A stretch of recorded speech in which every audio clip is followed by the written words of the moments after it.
Welcome to the Creative Music and Social Action panel discussion. The structure for today is going to be first introduction of the theme, what is creative music, what social action, what are we trying to do here. Then introduction of the participants, Julia Reidy and Gívan Belá, or formerly known as Gívan. And then we'll go through the four themes that are mapped out in the event on the website, so you can have a look there if you would like to see what this is about. In the end, we'll take questions from the live environment, so feel free to ask questions as we are discussing, and then we'll just go through them in the end of this session. So to introduce the theme, creative music and social action, and not to go into too much detail, it's really about what is the role or the reality and the potential of creative music and sonic art in breaking any social boundaries. So we could speak about the role of music in the music world, how experimental music is breaking the musical boundaries. But as music is attached or intertwined with the society, we are asking about, is it breaking also any social boundaries? Is it changing tolerance to the otherness? Is there any democratization of approaches to music making, opening it to public and so on?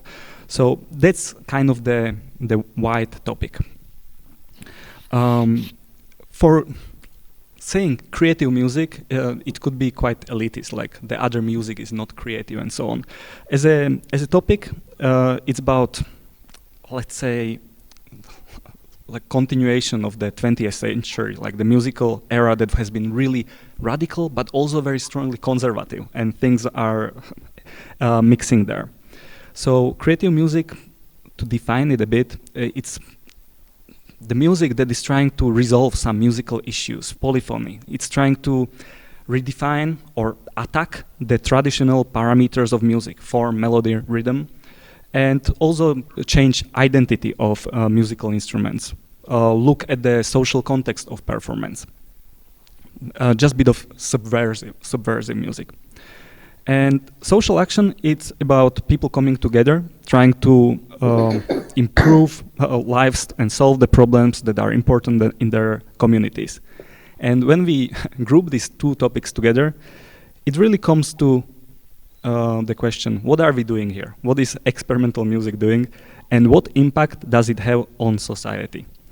What impact it has, it can have, what's the potential, where can we go there?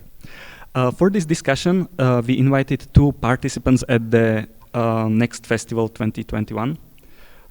First one I would like to introduce is Julia Reidy. Julia was supposed to perform last year. They were also supposed to perform this year, but it didn't work out. They are guitarist, composer, exploratory and improvisatory. I have seen Julia perform first time in 2016, and in those 5 years, since those 5 years, I've seen them like just go through different phases, releasing on Oren Ambarchi's Black Truffle, on Peter Rehber's Editions Mego, and going through development. So I'm quite happy that their performance has been cancelled this year, because I know there is really interesting project in the works, electric guitar and electronics, to quote, best thing anyone's ever heard. And oh, come on, that was private. Secret communication, and I hope to hear it next year, so let's hope to reschedule. Interesting thing about Julia is that there is some preference for solo work. And I'm saying this because with Guy, there is some preference for collaboration. So there is this opposite polars of spectrum. It might not be fully true, and we can address that, but with social action, the community aspect, or being on your own, or being part of the group, trying to get somewhere, can be important. So we'll get there. So Julia, to introduce yourself, is there anything you would like to say about your current practice? Anything else about yourself, or fix anything I said wrongly? And maybe, as you are saying that, also maybe address the topic of your artistic freedom, development, any boundaries you are trying to break, or any boundaries you feel are still around you? Sure. Thanks for having me. Everything that you said was correct, I think. So I suppose my main project at the moment is my solo project. And as you pointed out, that's been changing quite a lot over the years. So I suppose I started as a kind of solo acoustic guitar player, and these days I'm processing the guitar quite a bit, or I'm also processing my vocals and using other types of electronics and found sounds and that kind of thing. I suppose the process of working as a soloist is in some way tied to my artistic freedom, because I don't exclusively work as a soloist. I also have some close collaborators, but I like to work quite intensively over long periods of time, and I find that working alone as a soloist has afforded me that time and space to develop in a way that is sort of just different, I guess, when you're collaborating with people. Not that one is better than the other, but I've really enjoyed sort of like focusing on that over the past few years, especially. Is there anything else I was supposed to say? It's on you. I think that's enough for intro. Yeah. And Julia has a massive discography. If you want to have some subtle music in the background as you are listening to this interview, it's perfect. Or harsh music. Next to introduce is Guy or Gívan. However you prefer, let me know during this interview. Guy has almost 300 years of lives behind him, which is hard to summarize.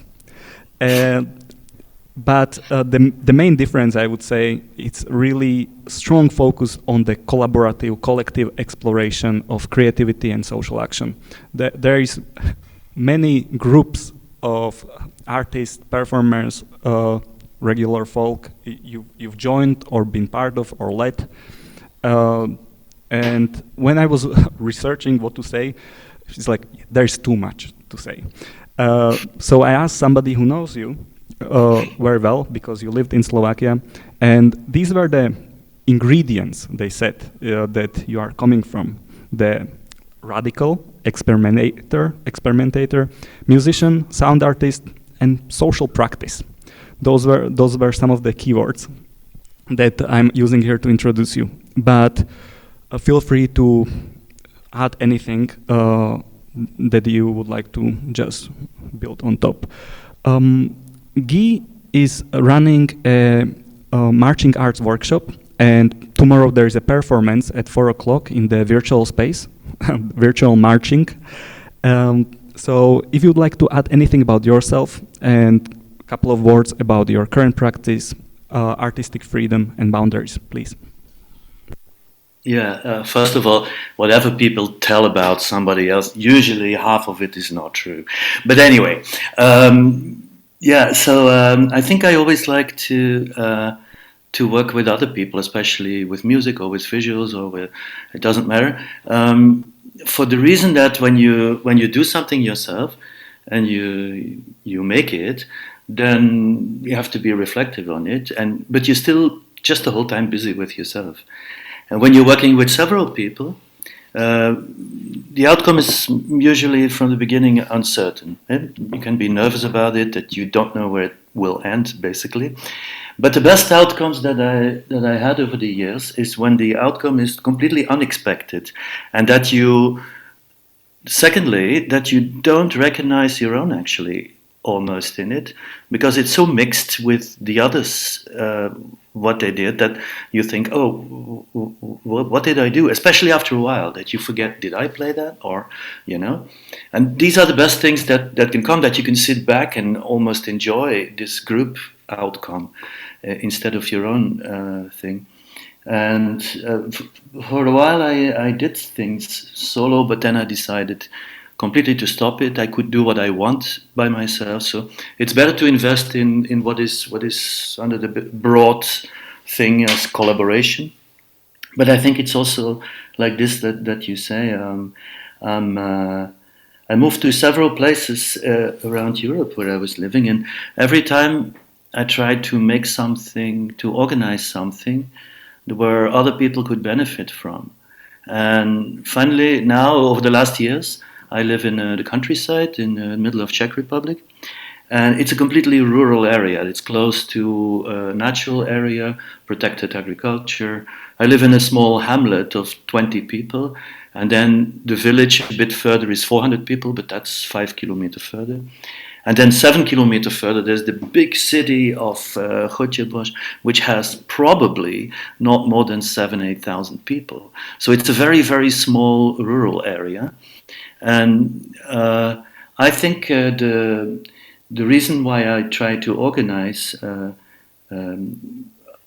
residencies for artists here who are interested in working with all kinds of technology, but related to an ecological basis, is to shift it. We as artists are always ready to critique others, and pollution and global warming is always the other. But if you see for one concert in an evening what energy gets wasted, I wonder why we don't do more online. You know, it's maybe more ecological, and it's bringing very diverse people together. And it's exactly this diversity, I think, that we seem to, over the last 10 years, seem to be abandoning in society, politics.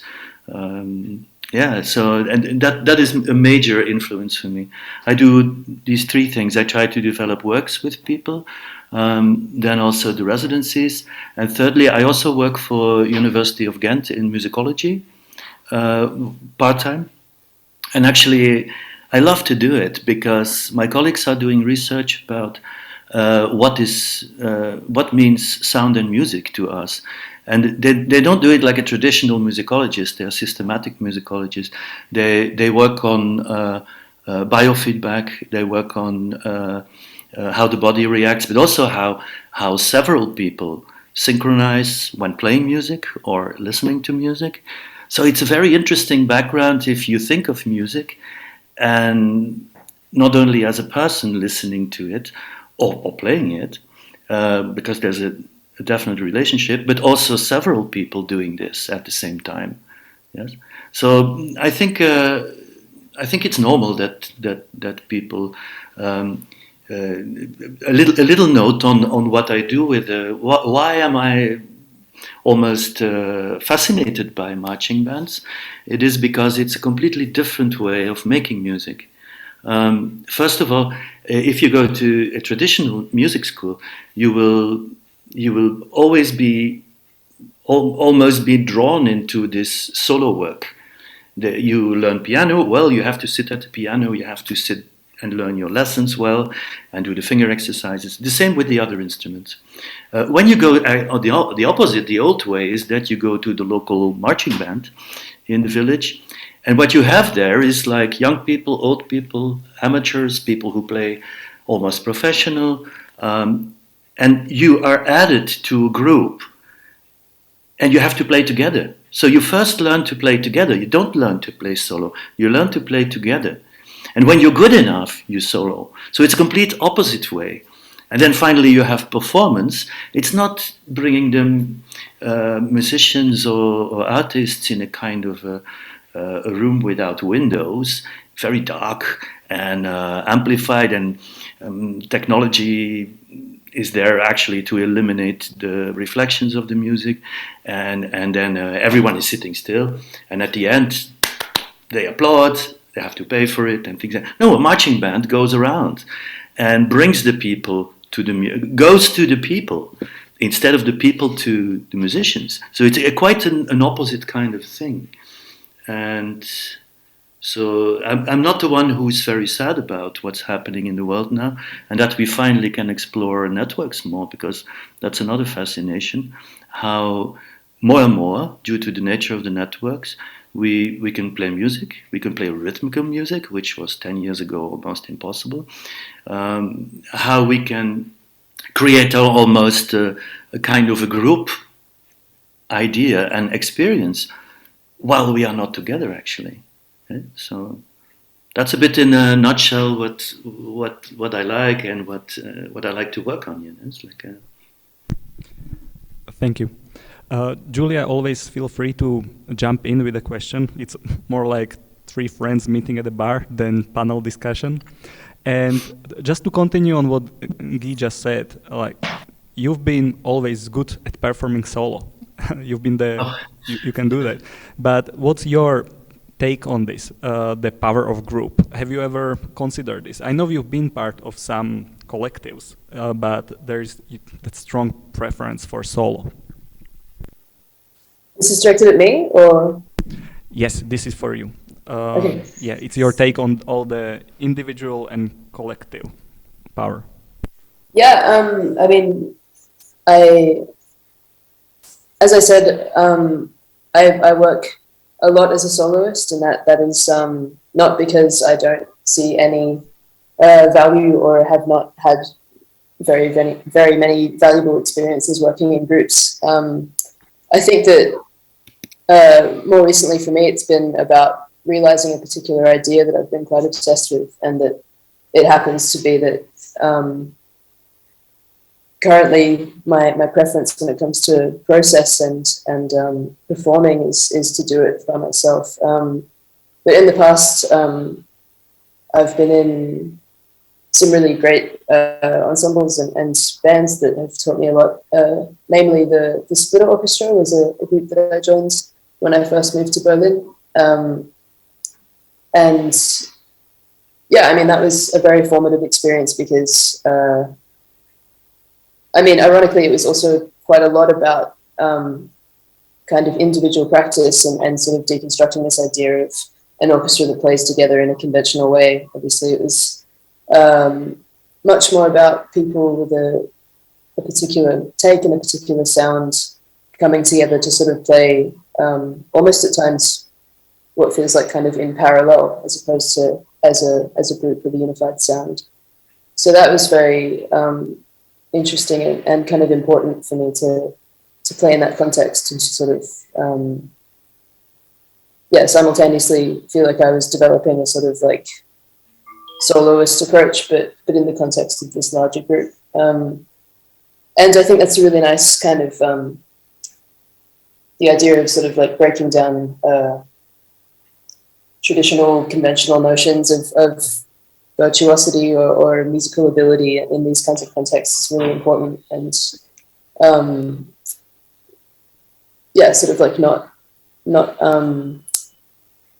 paying too much attention or sort of adhering to normal rules about being good enough at something. It's more about sort of like creating a sound together. I think that's really an important aspect of collaborative playing. And also, Guy, what you were saying about just beginning a process without a clear idea of where it will go. Of course, that's something that is it's an important sort of process to go through and kind of develop the confidence that in that process that you don't need to begin with a specific idea that you then realize and like, give to the world. I think it's really valuable that the idea that you can sort of just begin with a clean slate and get somewhere quite unexpected is But I think it's not excluding it. Yeah. So if musicians work a lot, I play a lot of music by myself before I go to band. Yeah. So it's not that people that I say like people shouldn't play alone. No, I record a lot. I do also a lot of things. I program a lot. It's part of the whole thing. And for me, it's only the logical outcome that I connected to people, but I'm not against people doing it by themselves. It's like everybody should find out. Yeah. It also kind of feels like, I don't know if it's a bit of a tangent, but I feel like there's quite a strong trend in festival curatorship and kind of, in general towards soloists or small ensembles because of obvious financial incentive, but also I guess there's a kind of parallel between people that work as individuals and that being sort of like an attractive and marketable thing for festivals and for labels and through social media and that kind of thing. As in, I'm not saying obviously that's not like my reason for being a soloist, but I can't help but notice that is something that has become quite a trend. I don't know if you guys agree. Organizing experimental music festivals comes with some limitations to the logistics budget and just bringing many people together to perform. But also sometimes there's good chances to have like open calls for specific projects like this. So not always. But I think also it's in the nature of the arts in general. For 20 years, I always had a problem when I was being asked for something. I find people to do it with, and I always give the names of everyone who's involved, even if they are 2 minutes adding something. And many times they forget all the rest, and they like to festivals and curators like to push solo people because it's easier for them. So they have the name to attach to, and so that's a bit. It's also in our a bit of. It's maybe a bit of logical in a very individualistic society. Yeah. So that's the thing. I had it, and then of course I had many times that people I work with say, "Well, why didn't you mention me?" I said, "Well, I sent it all. They just picked out one or two people. It's so it is a bit of a thing in society also, and in the arts." Yeah, totally. I'll take this criticism to our artistic director, and I'll explain how important this is to artists. Oh no, we're already a critique. Off the bill for next year. Never go on the next festival. Next year. Only groups next year. Yeah. I'm sure he's ready to plug the internet plug. So I would like to go to the first question or the topic theme. And that's, what is the role and potential of creative music and sonic art in breaking social boundaries, changing tolerance to the other, and democratization of approaches to music making? I would like to start with you, Guy, on this question, but even like how you approach this, you could take it from very personal angle about your practice, or you could be general, right? Like, what is the ideal version of creative music breaking the boundaries? It's a very large question. So it's very, very large. Probably we find full libraries written on this, on each of the aspects of it. But with creative music, I think it's a problematic term in the first place, because I think most of the people deal with music in a very creative way. Even listening to music is a creative process. And also if you look at it, most of the human cultures have music, and personally, I see music much more. I consider it much more as a part of the society, in the society, than actually standing apart as a kind of art discipline. So music is in that society, and if you look at all these different cultures we have, not excluding ours even, they use it in several things, like people sing to children and to children, babies, other things. There's always music in games. There's always related to music, work. Then of course dance. Dance is very much movement. is very much related to making music and listening to music and activating something. Of course, in historically also in war and other things, and then what we see, religion and the whole metaphysical trance and other things in it, and of course. Don't forget also the therapeutic values of music, which is actually remarkable. That there's a lot of my colleagues do research on multiple sclerosis and use of music to help these people keep track with reality and things like that. So it is actually part of a society and it has its functions. And I think most of the people who are dealing with it, they are creative with it, even if it's and what is also remarkable is that our media, whatever is being brought, if it's a war or it's a riot or it's a celebration of a king or a minister, is always with music. It's over music the whole time with it. So it seems to be that it's such a basis for us that it's hard to imagine that there is no music anymore, and we cannot imagine that there is no music.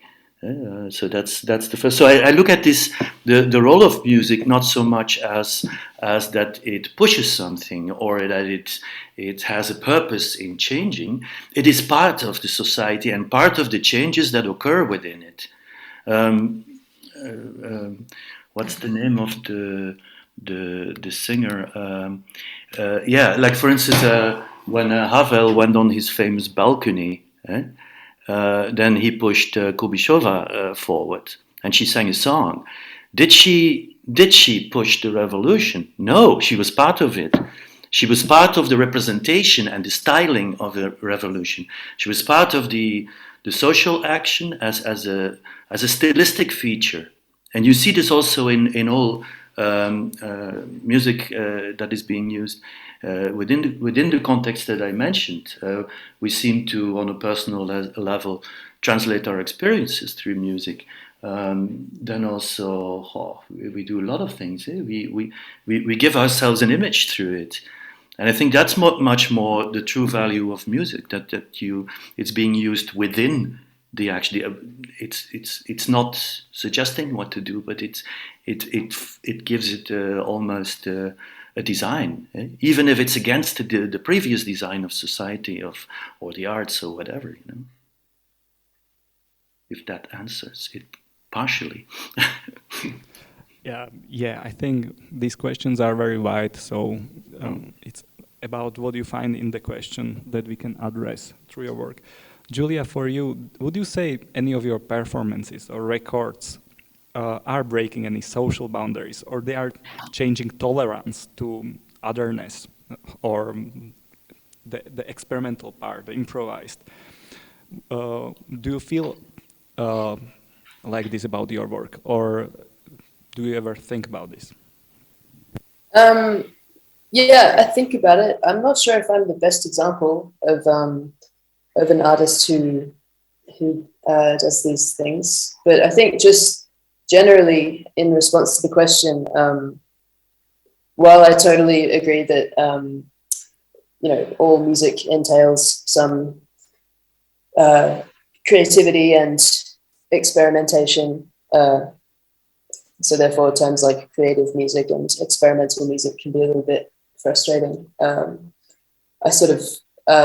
I interpreted the question as talking about this kind of niche underground experimental music that I feel that at least my music sort of is contextualized within this term often. And in terms of its role, I think that maybe first and foremost, it's these communities and this music is often its role is to sort of facilitate a space for people that are looking for it, because it's not accessible to many people, and it's kind of, I guess, yeah, personally, creative music or experimental music was an alternative to the kind of normative ways of experiencing society or socializing or experiencing music and making music. For me, it was much more interesting because it seemed to be saying something and was confusing and jarring and not necessarily easy to listen to, and the community seemed to be full of very interesting people that have lots of ideas about different things. So I think in terms of the role of creative music in society, I think that in a way, first and foremost, it exists for people that are looking for it, if that's not too much of a rhetorical thing to say. And that, you know, sometimes I'm not sure whether experimental music goes much further than that in terms of how it changes society. Like it's, as with many sort of niche scenes, it's kind of there for the people that that want to experience it. I think one thing though that that also is important about performance in general, or listening practices in general, releasing and recording music and all these kinds of things, is that it's quite rare in you know, our contemporary society to have a dedicated space and time for listening to something and to giving something your attention, and not just for in the interests of being entertained or distracted or whatever, but to listen critically or to perform in a to perform something that you care about and to sort of engage people in that way, I think is definitely falls under that is part of my answer to that question of what the role is of creative music. And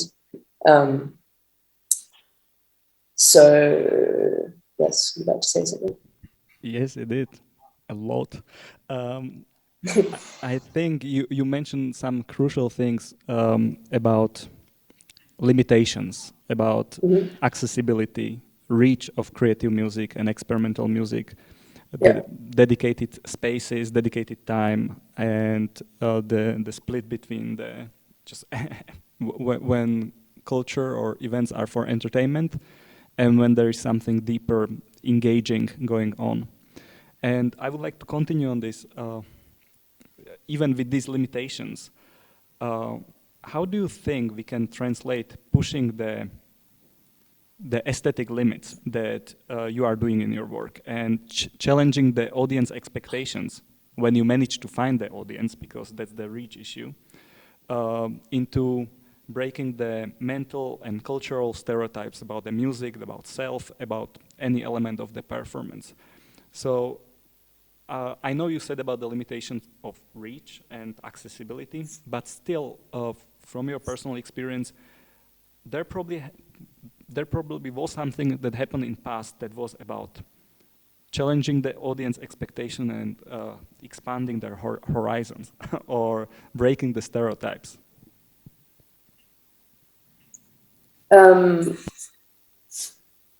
Is this me again still, or? Yeah, okay.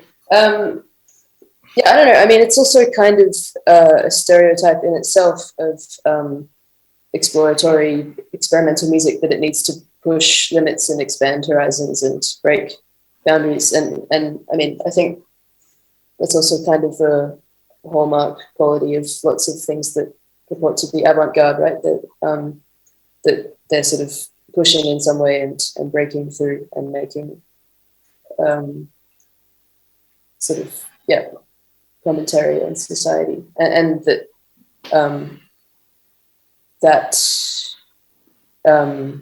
that is important. I think that maybe maybe something that feels slightly more not relevant, but focused upon in response to this question of breaking mental and cultural stereotypes. I think often now it's sort of more about who the author is and things like identity and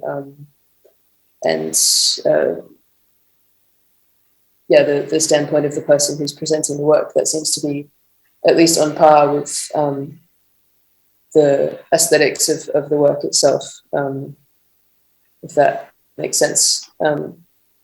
So yeah, which is obviously good, and has changed a lot, I think, in terms of the way that events and festivals get curated, and our sort of awareness of the kind of sameness or diversity of perspectives that should be considered and heard. I don't know if that makes sense. Does that make sense? Yes, thank you. Guy? I think it's I think it's a logical. Can I just add to it because I think it's right what you said, Julia, that it's maybe a stereotype of the artist that he or she has to do new things, but it's also the nature of creativity that people try to find original positions, original ways of treating sound material, but in all the arts, writers, which are also artists, visual people, whatever, or people who do all things together a bit. And in that respect, I think it's a logic outcome of a creative process that you arrive at some original thing, and that an audience also, or people who listen to it, appreciate to hear something new.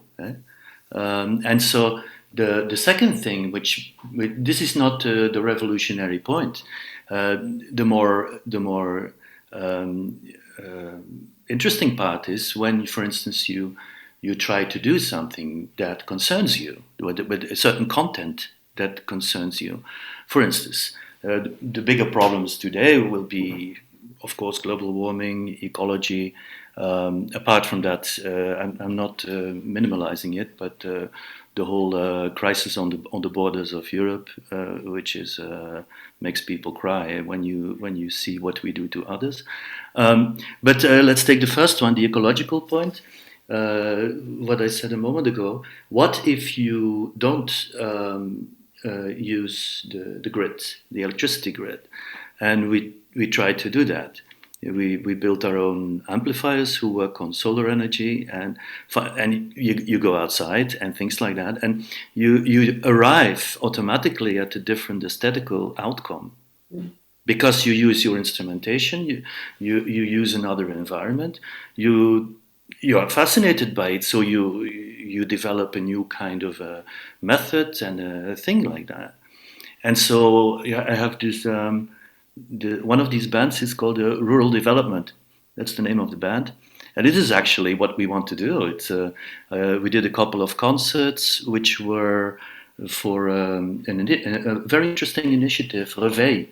So that's they play one. I think it's February. People around the world, they play at sunset. Yes.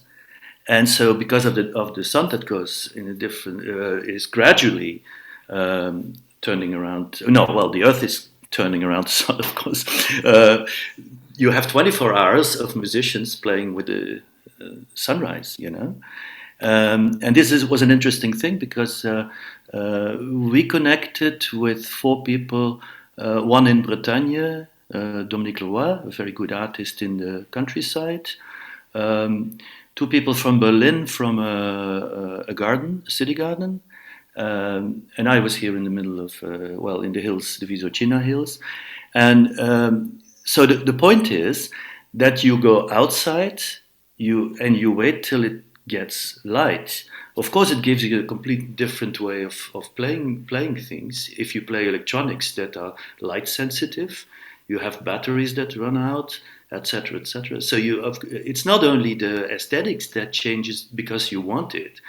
If you take it seriously, you end up with different things. And so also when using the network, if I refuse to take airplanes, and with the current situations, I don't like to go on trains and other things, I use the network as a replacement for this and to explore it further.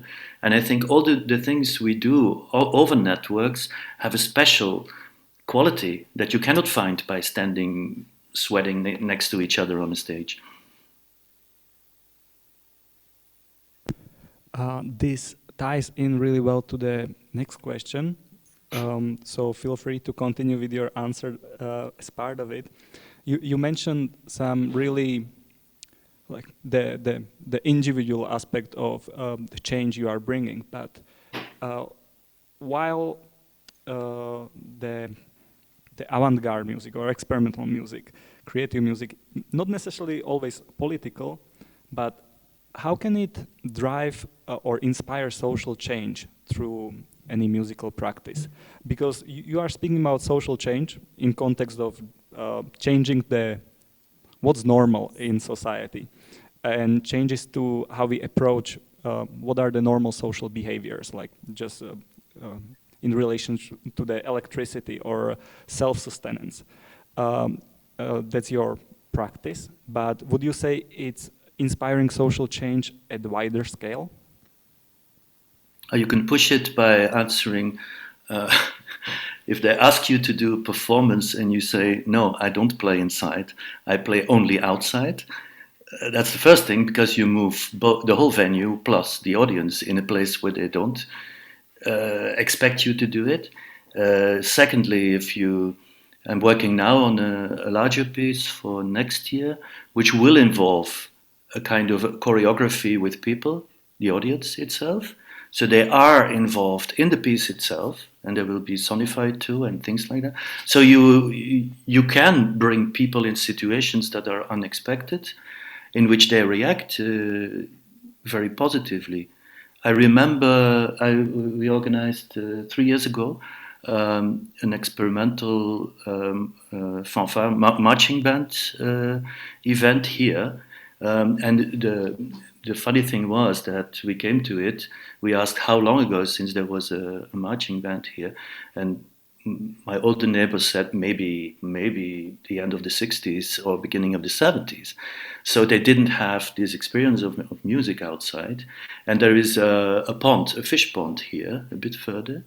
And Mirotot, also a wonderful Slovak musician and composer, he played with his band around the lake on the reflection of the sound on the water. And though we hadn't invited any of the people, all the neighbors came out of their houses and came to listen. So it means that they were, and nobody disliked it. So it was not a very usual music that they got to hear, but they loved it, and kids were throwing stones in the water and things like that. So it's a different kind of, you put people in a different position and automatically they like it. Or they go and they do something else. And if you think of it too, the commercialization of sound, with everything tuned to the standard setting of a piano, that all the other instruments were re-engineered to do the same kind of a tonality. But if you listen to any sound outside of a tower bell or whatever, it's completely dissonant. But people don't complain. They are used to it and they like it. So it's not that we need this kind of a thing that industry has given us. So we can do it differently and still not lose the support of an audience. So the small changes drive to a much wider appreciation of music and of expressivity and creativity in the end. So I think it's possible, but not in a sense that I shout, "Oh no, everyone has to do this and it will happen." No, that's not the way it works. No. Julia, your performance is usually in more traditional context, in venues, festivals. Mm-hmm. Would you say you find some ways how your performances or work or presence inspires social change? And it can be in really wide context. It's not like a massive social change because that would be really hard to do through performance, even though it probably happens in history. But even smaller things about the representation or diversity, or any way how the music relates to the social stratum. Yeah, I mean, I hope so, I guess. I think yeah, being a person in a body on a stage with instruments doing a thing that sort of involves quite a lot. And I don't know. I mean, it's not like, although in many cases, any given festival bill or concert evening or whatever, like might still be skewed towards being male dominated, then I suppose me being a non-cis male is something. And yeah, so that's speaking to the relative diversity aspect of that question. But yeah, I don't know. I think also maybe just relating to the question that you asked about technology, just repurposing things in a way that, or using an instrument that is traditionally or conventionally used in a certain way, and making a point of using it in a different way, or making a point of its of repurposing its function, or doing something unusual with it. I think that, I don't know, I think it'd be a stretch to say that sort of instigates social change, but in a way it is a nice message, or a kind of the sentiment being that, like, you don't need to be confined by what society tells you to do. And yeah, so I guess that's an aspect of my work that I could claim addresses that. And I think that's probably true for many experimental musicians or creative music people and sound artists, is the idea of dealing with, especially, I guess, technology in a way that that is maybe also addressing, like, something that feels quite relevant, the interplay between humans and machines, and I mean, that also being interesting, because if you're using technology in a kind of performative way, or in a way that, not that I do this, but many experimental musicians now that work with non-human agency, for example, that's sort of like quite a potentially interesting sort of area, because we are obviously dealing with that in our everyday lives quite a lot, and making a kind of statement towards that, or about that, in terms of how we can observe that phenomenon and how it is, like, how we interact with it, and in a kind of creative context, I think is quite rich in potential. But yeah, I think also in general, like the fact that electronic music, I would say, or DIY music, and music that involves like hacking cultures and these kinds of things, I would say maybe afford a different kind of inclusivity than a lot of other maybe more traditionally grounded musics or disciplines, because I guess, for one thing, you don't need to necessarily be trained in a certain language, or have, at least in the traditional sense, like instrumental proficiency, or knowledge of the Western musical history. So I think that's something to be said for the role of technology in experimental music, and how that is in many cases quite a positive thing, that someone can sort of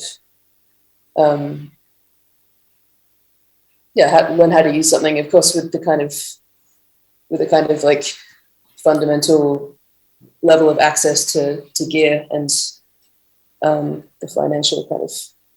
I think the major changes which are happening over the last 20-25 years is a combination of open source technology, that's software and hardware, the information, the free circulation of information on how to build things and what to do with it. And if you see, like, for instance, the whole movement of modulars, and the sharing of self-built modules, synthesis models, within that community is already music changing in a high sense, and plus the outcome, which is this the whole sound camp, band camp, sound cloud, band camp, and all the other things together. So if you take all these together, you get already a complete change in making music, the social activity of making music, communication, do it yourself, how to build and modify things. So I think it's a beautiful way. The one who should sit here about it is Nick Collins, because he's been the grandfather of all these kind of things. Yeah. Well, I wouldn't call him the grandfather, the father. He's not that old. No, but I think this is an interesting movement that people go online and they can simply do a workshop in something, or they can. I had to mount a couple of technological things. I look it up and I can make it myself. I think this is more changing the way that we deal with music within society than to say that okay, I'm standing on a podium and I'm shouting that everybody has to inhale only once per minute or something. Nobody will do it, you know. I believe that it comes from expressivity itself and to empower people to be creative and expressive themselves. I think idea of shouting at people to breathe once per minute, I mean, it could be done in performance. I've been in performances where you are asked to laugh a lot, even for a person who doesn't laugh much. I would join. So it has been done. People do it all the time. Yeah. Hyperventilation, and they think that they are in another world and reality, but it's simply hyperventilating. They drug themselves with oxygen. That's all. Sorry. And that ties to the last question, which we kind of already answered. If social action through experimental music and art is possible. So we touched on it, and even through your presence on the stage, or through reusing and creating your instruments, it's about small acts of social action. In the context of that, social action is about helping people just generally improve their lives and solve any problems that are important in the communities. What would you say are the biggest challenges or biggest opportunity areas for experimental music?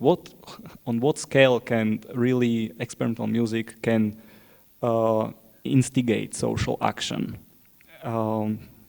Julia? Yeah, I mean, I think you just pointed this out, but as long as there's in asking that question or in answering it, a clear distinction between like social political activism and social engagement through creating and experiencing music, because obviously they're quite different things. I think, at least. But I'm not really sure how to answer when it comes to like if the scale or the potential of creative music to make social change. And yeah, I guess it's true that we sort of already touched on it, but yeah, within certain communities and groups and experiences within creative music context, I think it's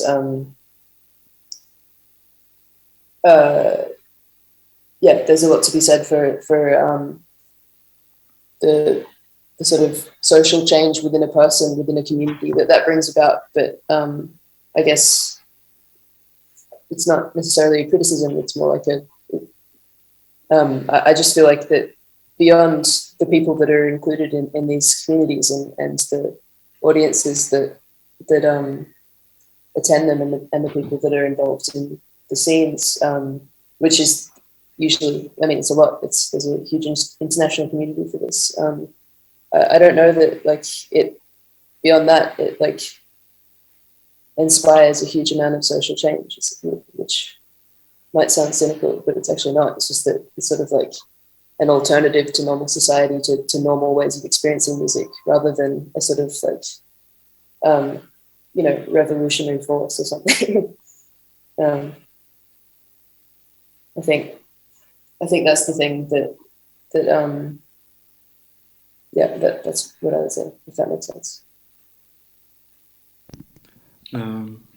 Maybe, yes, I think I believe more in bottom-up processes than actually the whole top-down organization of things, because usually it's a bit taken in by media and other figures who are not very likable to hang out with.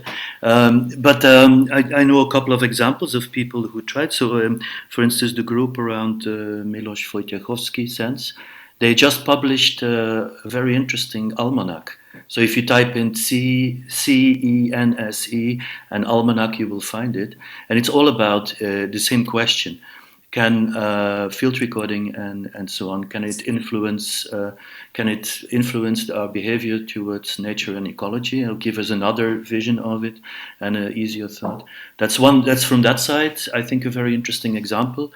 And there's all texts in it, so you can read it online, I think. And the second one, which I appreciate very much, it's a friend and colleague of mine, Luc Nys, who started collecting unused instruments from music schools, individuals, and so on, and bringing them to Cyprus, where the refugees are, and to teach children to play music.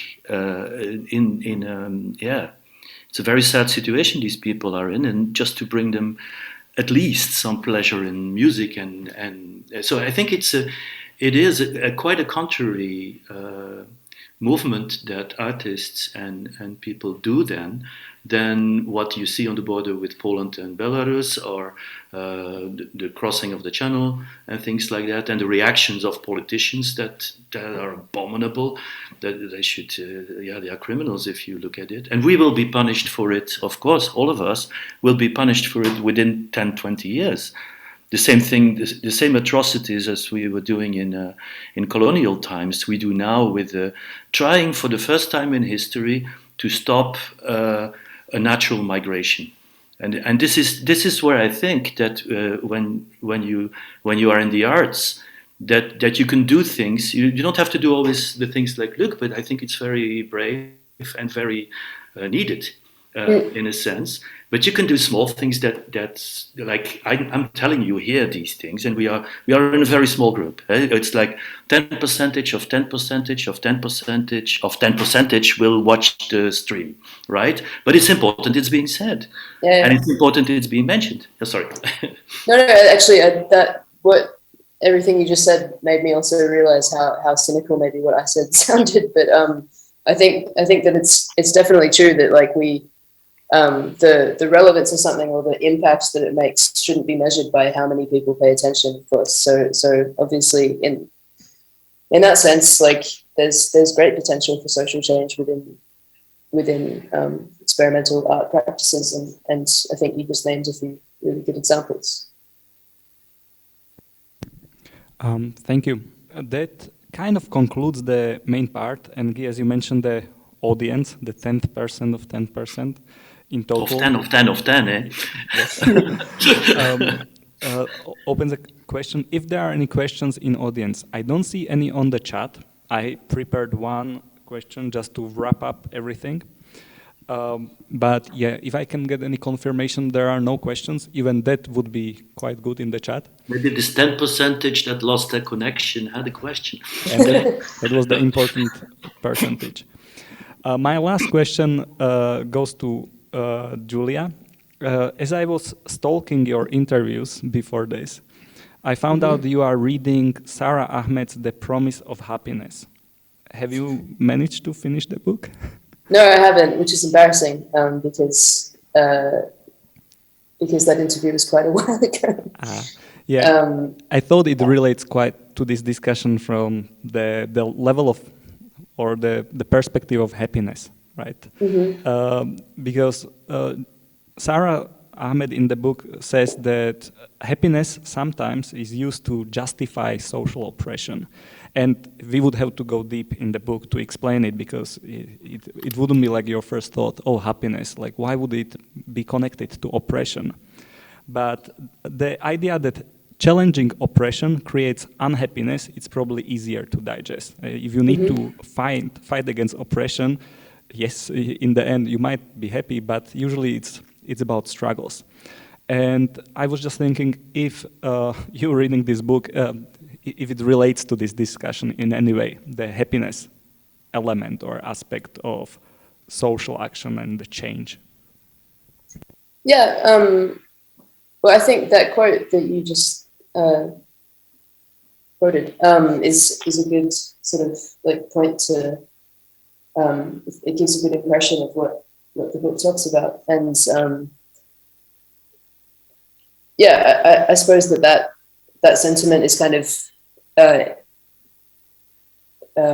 is present within the kinds of music, the kinds of approaches that we're discussing, and maybe in the sense that yeah, being content and being sort of, well, being happy and being content maybe suggests a level of complacency, or a kind of sort of yeah, being okay with the world and being sort of able to fit into it. And I think that music and art and creative practices are a good way, a good outlet or forum for kind of expressing or just yeah, doing things that are not, that are, you know,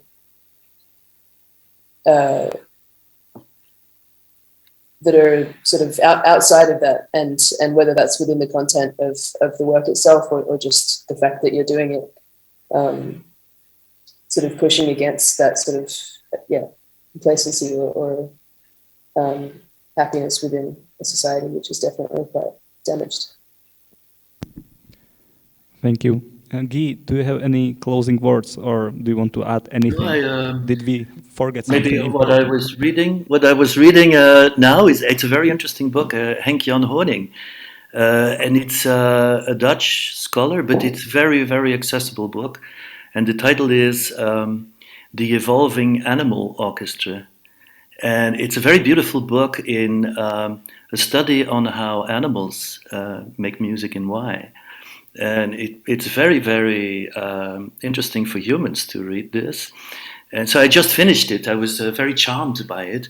And now I can't wait after tomorrow to start Graeber, his last book before he died last year. And The Dawn of Everything, A New History of Humanity, which is quite a nice explanation of how we arrived in this situation and why.